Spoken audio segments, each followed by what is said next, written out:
Alors pourquoi les Pères indignes?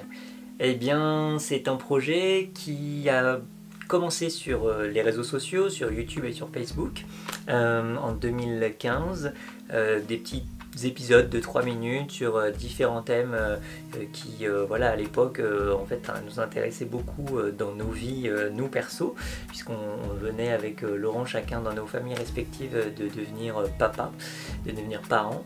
Du coup c'était une manière déjà pour nous de donner une autre image des papas que celle qu'on voit souvent, notamment dans les spectacles, mais aussi dans l'inconscient collectif, c'est-à-dire les papas soit qui font absolument rien du tout, soit qui font tout à l'envers, qui font n'importe quoi, à qui on peut rien confier.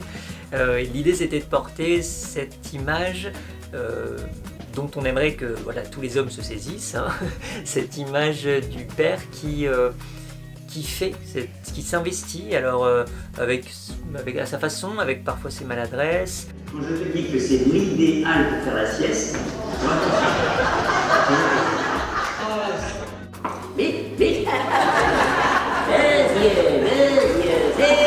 Chien de berger. Oh, en plus c'est son corps quoi. Mais t'imagines toi une fête en l'honneur d'un futur papa, on dirait aux femmes présentes: alors mesdames, à 5 cm près de la taille du pénis de monsieur.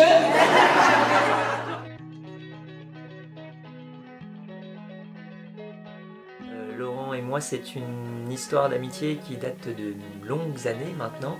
On s'est rencontrés sur les planches du théâtre d'improvisation. Ça a été un vrai coup de foudre artistique, on s'est très bien entendu, on avait énormément de plaisir à jouer ensemble. Et au bout de quelques années, c'était 2014-2015, on avait envie d'avoir un projet artistique ensemble, de monter un spectacle. Et puis s'est posé la question on parle de quoi, qu'est-ce qu'on fait, qu'est-ce qui nous intéresserait, quel message on a envie de faire passer. Et en cherchant, on s'est aperçu quand même que 100% de nos conversations du moment, en tout cas en 2015, tournaient autour de ce qui était nouveau dans notre vie, c'est-à-dire notre nouvelle parentalité.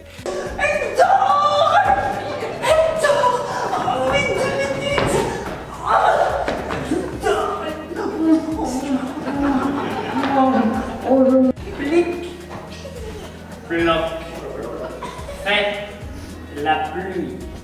Et alors tu vois, généralement je vais pas au-delà de la deuxième page, je fais le semblant.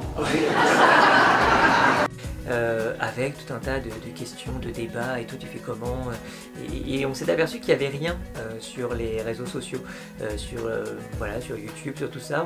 On trouvait pas de paroles de papa, on trouvait pas à l'époque, hein, ça s'est un petit peu développé. Et on s'est dit, voilà, c'est cette thématique-là qu'il faut aborder, il faut qu'on porte la voix des papas. Et puis, depuis 2019, maintenant, c'est devenu un spectacle.